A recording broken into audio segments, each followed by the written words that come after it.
What's up, everybody? Welcome to the video. Chris Pennell here, and we're going road course racing once again as we head over to Chicago for the Grand Park 165, or otherwise known as the SVG Invitational, as I would not be shocked if he once again runs away with another street course. And I do need to give you guys a heads up, as this video is going to be a bit different this week. Now, I have a good reason for it.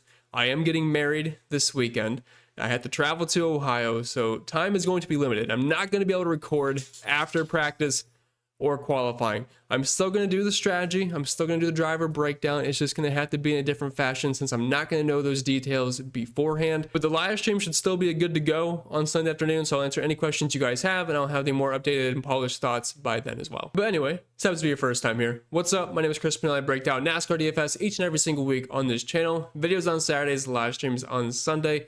Planning for around 12 to 1 p.m. somewhere around there, so be there or be square. If you do end up enjoying today's video, make sure you leave a like down below, subscribe to the channel if brand new, and let's dive right into it. All right, so let's go over some strategy here for Chicago. It's going to be pretty similar to Mexico from a few weeks ago. Now, there is less laps, so it's even less of an emphasis on the dominator points. But if you can nail the driver that potentially leads the majority of the laps and potentially wins the race, that's going to be pretty important to have in your lineup. Like, yes, SVG was on the pole. There was guys with plenty of place differential. But just finding a way to mix those together was pretty much the key to winning that slate. You had Bell in the back, you had Byron in the back, and then you had SVG in the front. SVG led most of the laps, and he won the race, and those place differential plays also came through. So we could always see a similar situation to that. Now, there's only roughly, with 75 laps, right around 50 dominator points available, so that is not many whatsoever. So you have to be very confident in the drivers you play that happen to be starting up front, depending on the price tag. And the reason that is because at road courses, we have stages and you can pit before a stage ends because you're not going to lose a lap, and things just get shuffled around a bit. So like with Ty Gibbs at Mexico, there was a chance he could have won that race, but a caution came out at a bad time. He was in traffic in the field. He just never really made his way back up front. So that's the risk you run with rostering these drivers starting closer to the front. You know, the guys with PD, you're just hoping for many shuffles throughout the race, and they usually end up with some decent points. All right, so we're going to look at a couple of figures this week. One at just specifically Chicago, then we're going to look at the other road courses just in general. And honestly, I think this is kind of a waste of time to look at the Chicago one because we are dealing with a 2-race sample size. Both races, I believe, were shortened due to light and or just rain, whatever it was in the first one, something. I think maybe they were both light because Alex Bowman was holding off Tyler Reddick at the end, and then the other one, they cut the race short, and then all the guys that sucked ended up winning, and it was really stupid. So it would be nice if we could maybe just get a regular Chicago race. I'm recording this a week in advance this time, so I'm not even going to think about weather yet, but I believe we are 2 for 2 on poor weather. So very small sample size. Take this with a grain of salt. The next figure is going to be a lot more important, but so far we've seen Ty Gibbs run very well. We've seen SVG run very well, though his time was cut short last time out because I believe it was Chase Brisk. Someone dive bombed and just murdered him. And then Reddick, Bell, Kyle Larson's kind of been your best. Although I believe Kyle Larson's also someone that's had issues. Not 100% certain on that. I care mostly what we see in practice and qualifying rather than what we've seen in the previous 2 races here because they have just been stupid. And then after that, you just kind of have the cluster there. But let's look at the regular road course numbers, which is a larger sample size, closer to 20 races. And yeah, that actually looks like some real data that we could back a little bit better. So Tyler Reddick, SVG at the top. Now, I want to mention, I cannot scrape the Mexico data for some reason. I think it's just because it's not a regular track. So unfortunately, those numbers are not in there. But if they were, just pretend SVG looked a little bit better. Chase Elliott looks a little bit better. Christopher, all the guys that ran well are pretty much at the top anyway, so it's not a big deal. But SVG, I mean, I'm assuming he is going to put down the best laps in practice. He's probably going to qualify top 5. I could be totally wrong, but I would be extremely shocked if that does not happen. Tyler Reddick was oddly very bad at Mexico for whatever reason. Like, he was just straight trash. We're not even talking like a top 15 guy. He was battling for a top 20-ish. It was not pretty for Tyler Reddick. Hopefully he's better in this one. Chase Elliott looked fantastic late in the run. Christopher Bell, I love him at road courses. I think he's a top 3, top 5 driver at road courses, and he can contend anywhere. And then Larson, Dinger, McDowell, Busher, William Byron. I mean, these are the guys you expect. Ross Chastain can sneak up there. I think Alex Bowman's one of the more underrated road course drivers. Kyle Busch is up there as well. Suarez, although it seems like more so maybe in previous seasons when Trackhouse had a bit more of an advantage. And pretty much all the Penske cars are just borderline average. Cindric's right there, Blaney, Joey Logano, although I do want to mention in the wet, Ryan Blaney was fantastic at Mexico. Lost his advantage, but looked really good. But let's just be honest, if all things go well for SVG, it'll probably just be him kicking the field's butt. All right, I want to go over some of the green flag speed numbers as well. Like I said, guys, it's going to have to be a little bit different, so I'm going to dive into the weeds a little bit more in the data points just because that's what we have to work with. So if we want to look at how drivers have performed at the road courses, just raw speed-wise, just to show you the difference, we'll sort this by the 2025 overall. This is counting just all the tracks that we have been to. Byron, Larson, Blaney, Hamlin, Bell, Reddick, Elliott, Nick. You should not be surprised. Maybe of the order, but some combination of that. I mean, those have been the best drivers this year. But if we make this road course specific, we're going to see a different group of drivers. And number one is going to be SVG, and it's actually by quite a bit. As you can see, most people are bunched up. He has quite a bit of a discrepancy there. Almost 4 data points. So, or actually over 4. So yeah, he has been the absolute man at the road courses. But Buescher's up there, been very consistent at the road courses. William Byron, Chase Elliott, Christopher Bell, Tyler Reddick. Like, as long as this makes sense, like, hey, these have been the drivers that are the best at road courses. You're not seeing Austin Dillon pop up here, Ty Dillon, Joey Logano. Like, these have been the best. And these are the guys that we always see contending at the road courses. And I would imagine it's not going to be any different whatsoever. If we weigh this together by the 2025 overall speed plus road course together, I'm not sure if it's going to make much of a difference or if you even should do this, but I mean, you're going to see most of the drivers that have been fast this year. You're going to see some other guys like SVG pop up more, Chris Buescher, Ryan Blaney, but I do think that it kind of gives way too much weight to ovals, and that obviously has nothing to do with this weekend. So that's strictly, we just be kind of paying more attention for the guys that on this list. Like, these are going to be your contenders. These are the guys that are going to potentially win the race. The last thing I want to go over is the dominator point spread. And at these types of tracks, there's not that many dominator points to go around, so it can get kind of condensed. There's not usually a runaway. But since 2022, we're looking at all races at road courses besides Mexico, unfortunately. So this number would probably tip in SVG's direction as maybe the number one overall. But Reddick and SVG basically tied at the top. I'm going to give SVG the slight advantage there just because of what we saw at Mexico, although a bit of a smaller sample size for him as well. Chase Elliott's still up there, even though people do think he is washed. Kyle Larson, William Byron. The Hendrick cars have just been very good at the road courses. You have 3 of them up here, and while Alex Bowman is not up top for the dominator points, he's also, I think, a pretty underrated road course driver. Dinger's up there, Christopher Bell, Chastain, McDowell, and then Daniel Suarez. But as you can see, there's like 5 to 6 drivers that really take up a good chunk of this. And finally, moving on to the driver-by-driver breakdown. But I do mention one thing first, and as of course, it's a free video, guys. You let me do a plug and feed the dog and pay for the wedding. But if you want to join the best NASCAR DFS community out there, I do cover baseball each and every single day in a similar fashion. Link is down in the description or the pinned comment for the Patreon. And if you are a new user, you can sign up completely free for a week and test drive all the tools that I have to offer. I won't bore you to death and mention every single thing on here, but you will not find this amount of data or tools available to you at these price tags. If you want to pause or a screenshot, be my guest. But I cover trucks, Xfinity, and the Cup Series every single weekend. I have tools like the optimizer for DraftKings and FanDuel, and the DraftKings contest simulator, which can send up to 10,000 lineups at once. And you can tailor make it to whatever kind of contest you're in, whether it be a single entry, cash games, or large field tournaments. You can see which drivers offer the best ROI before the race starts, or which lineups stack up the best in tournaments. So if you're going to come in, check it all out. I would love to have you. We have a fun Discord as well. But if not, that's fine. Let's dive right into it. All right, what's up, guys? It's the next week, and as you can see, I'm in Ohio. This is not the usual background that we have. Hopefully the microphone sounds all right. I do not have my normal stuff. But we did get pricing, we have the odds, we do have some updated weather information. Unfortunately, like I said, no practice and qualifying. I will have the live stream tomorrow as long as everything is able to work here where I am at, and we'll have all the updated info then. So we're just gonna go over the pricing. We're gonna look at the odds, maybe compare the two, see if we have any value just based off of that alone. Look at some track history, things like that. Now, I do want to mention, we do have rain in the forecast once again for Chicago. I believe this will be 3 out of 3 years that we do have some weather-related issues. Last year it was pouring, and they had to shorten the race, I believe. And that's when Alex Bowman held off Tyler Reddick at the very end. Then the year before that, they shortened the race, and the field got flipped. There was a parking lot wreck.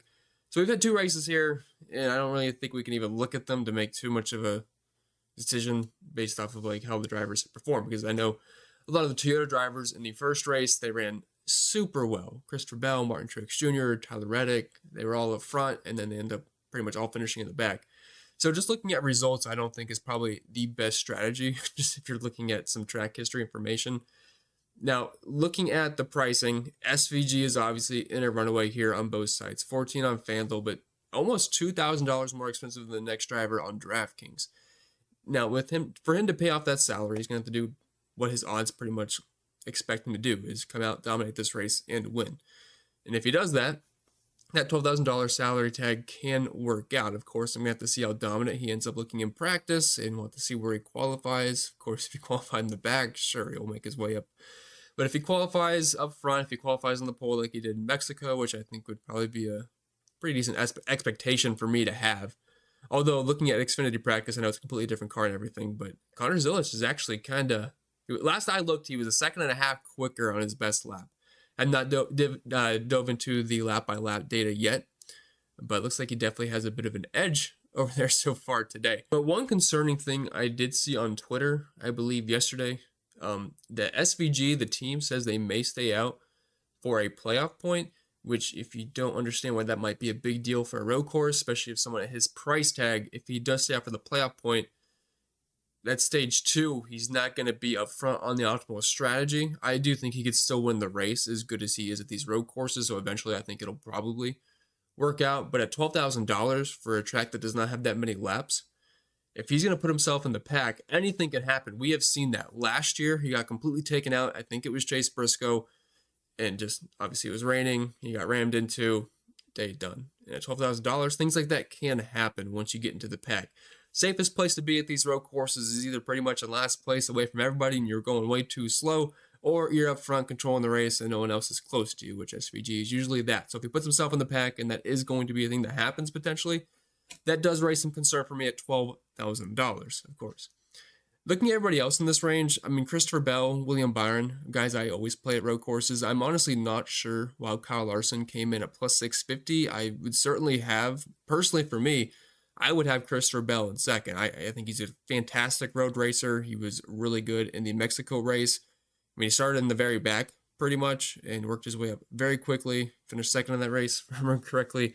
And yeah, he's awesome at road courses. He won COTA earlier this season. I mean, I know they're close, but I really do think Bell should be second to SVG, him being first, of course. And Kyle Larson, I mean, he's a good road racer, street guy. I mean, I'm not sure I put him at the top of my list. I mean, if we're looking at this smaller sample size of data here, I believe it's only 7 races. I know this is where we usually have the track history, but we have 2 BS races that I don't really want to dive into the data too much. So I added the Mexico race. I was able to scrape that data finally. And then some of last year's races. And I mean, his numbers are definitely behind guys like Bell and William Byron.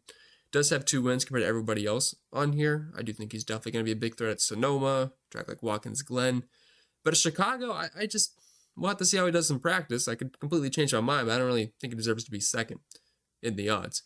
But like Bell, like William Byron, I'm sure they'll both be pretty solid plays no matter where they end up starting.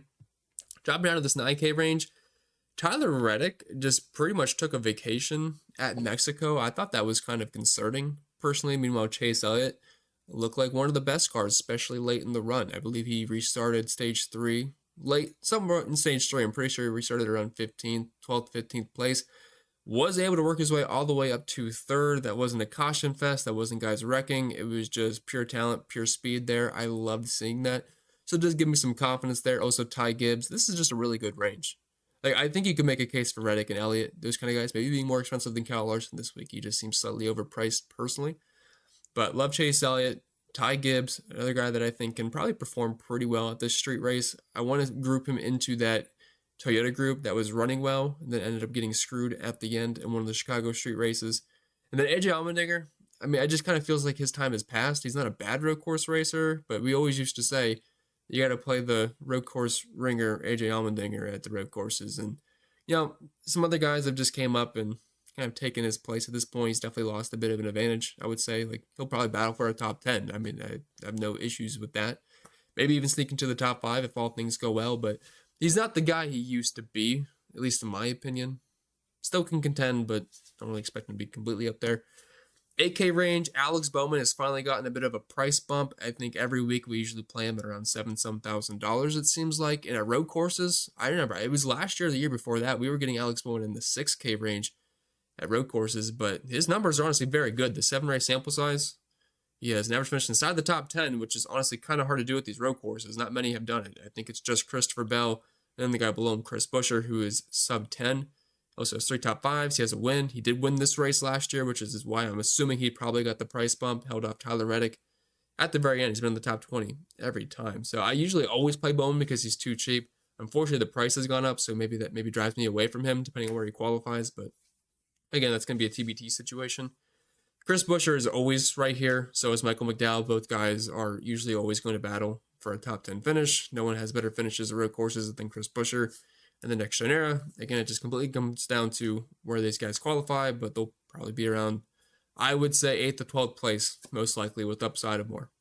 Ross Chastain, another guy, he's okay at road course. Like all these guys in the 8K range, like they can contend at road courses. I mean, they're probably not going to win, but they'll battle for really good finishes. And that's basically all I can say for them. Now, Ross does have one of the best average running positions at the road courses since 2024. I believe he is only behind, he's tied with Bowman, better than a guy like Tyler Reddick, actually, and behind SVG and Christopher Bell. Other than that, he's right up there. Usually always gets good finishes.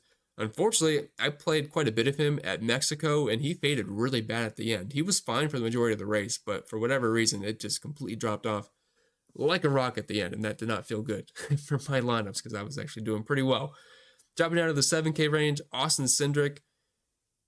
He was supposed to be a good road racer. He's not bad, but I think it's kind of fair where he's priced. I don't think he should be 9K. I don't think he should be 6K. He's just right there. He's the guy that depends on qualifying. If we have PD, I'm fine playing him. If not, probably stay away. Kyle Busch, $7,700. Daniel Suarez, 76. He was actually out of a ride. We just saw that for the 99 car. It'll be interesting to see where he ends up, whether it's an Xfinity or whether maybe he goes to the 7 car and they kick Justin Haley out. I'm not sure, but I like Daniel as a person. I think he's a good guy. He's honestly pretty cool. I don't root against him by any means, but obviously the performance has not been up to par, and I do understand why they are doing it. He's just, if he has PD, sure, I don't really have a strong stance on that. Ryan Blaney was actually pretty good at Mexico when we were in the wet, so if it is raining, that could be a slight bump to Blaney. He's not an elite road racer, but honestly, looking at these numbers in the 7-race sample size, 3 top 10s and 5 top 15s, and at this price point, as fast as this car has been, he could end up looking like a decent value, for sure. Will Brown, $1,800. No, I'm sorry. His odds are at plus 1,800. Based off of that, at least before practice and qualifying, it would indicate maybe we have some slight value here. He's going to be in a colleague car, 13, so he's going to be with AJ Allmendinger and Ty Dillon. Of course, we know AJ Allmendinger can run top 10 in a colleague car, so I don't think Will Brown would be bad. Obviously, he's not a usual Cup guy, so that could always maybe put you at a slight disadvantage, but either way, I believe he has ran a couple of Cup races, or maybe at least one, but I do remember him being there. Carson Hocevar, I think he probably screwed a lot of our lineups at Mexico. He was running fine, but ended up having the issue. He spun and went a lap down, just could never recover after that. But as aggressive as he is, it can work at these style of tracks because typically passing is very difficult and he's not afraid to move someone. Hamlin's usually a fade for me at road courses these days. There was a time and place where Denny was fine at Sonoma, fine at Watkins Glen, but those days have certainly passed and he kind of just takes these off, to be honest. He did run Mexico earlier in the year, just a couple of weeks ago because of the baby, so even a lack of just street course there that these guys already had. Joey Logano's cheap, but not really a road guy. It all depends on the strategy for Joey. If Joey can nail the strategy, you'll see him running 7th, even though he didn't deserve to finish there. If not, he'll probably run around 15th, 20th place. 6K range, it's where it gets grimy, and when we don't have qualifying or practice data, it's very hard to make really any strong remarks about any of them. Now, the only green I am seeing flash here as far as finishes are concerned, we do have 3 top 10s for Todd Gilliland in 7 races. And then Bubba Wallace, while he is not a good road racer, he's definitely gotten better. I mean, we have 4 top 15s, and he's been in the top 20 every single time. That is big improvement for Bubba, because I remember at one point, I'm pretty sure he had a run of like 4 or 5 races in a row, road courses where he finished 35th the worst. It might not have been that bad, but it was very close. So he's definitely gotten a bit better. And while he's not good, if he has place differential, if he limps it to like say 23rd, if he starts 29th, that's not bad at this price tag. And we know his car is not a complete pile of junk, even though the equipment doesn't matter too much at road courses. But it's not a bad thing to be in a good car. Like obviously, I'd rather have a Hendrick car based off or compared to a Rick Ware car. I think that does make a difference. Austin Dillon, not usually a guy I target at road courses. John Hunter Nemechek, it's purely going to be qualifying based. Cole Custer, yeah, the sample size is a little bit smaller here. But I will say at Mexico, ran up front, was able to hold it. That definitely could be a bit of a bump. So did John Hunter Nemechek. It's just going to depend on where these guys qualify. If they have at least some life in practice, maybe. They're very cheap. Zane Smith does have a top 5 top 20s. I mean, compared to these other guys, that's really not that bad. That's on par with like Todd Gillen, his teammate, but Wallace with 7. So Zane might be in play if you need a cheap play.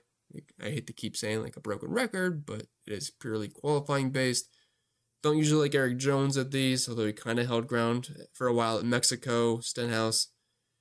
I'm going to be honest, if whoever has place differential in the back that's cheap will be in play because there's just going to be random shuffling. I'm sure guys are going to get spun. Some guys are going to hit a wall, hit a tire barrier, whatever it may be, and they'll be out of the race if it's bad enough, and these guys will just collect positions. So if you have PD at the end and you need that, there is no saying that Josh Berry, even though he's not a good road course racer and he's probably not going to run that well, could find his way in 27th if he started 35th. So I can't completely rule him out.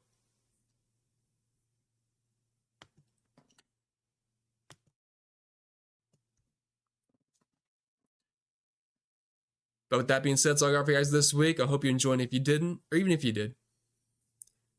But with that being said, that's all I got for you guys this week. So I hope you enjoyed it if you did, or even if you didn't, make sure you leave a like down below. Subscribe to the channel if you're brand new. If you have any questions, comments, concerns, please leave them down below. I'd be more than happy to answer them. If you want to check out all the extra content over on Patreon, you know where to find it. Link can be found down below. I am off to get married. I hope you guys have a fantastic Xfinity race, and hopefully I'll be able to watch the Cup race, but I'll definitely have my live stream tomorrow. It should be good to go, probably around 12 or 1 p.m. Eastern, so hopefully I will see you all there. I wish you the best, and I'll see y'all next time.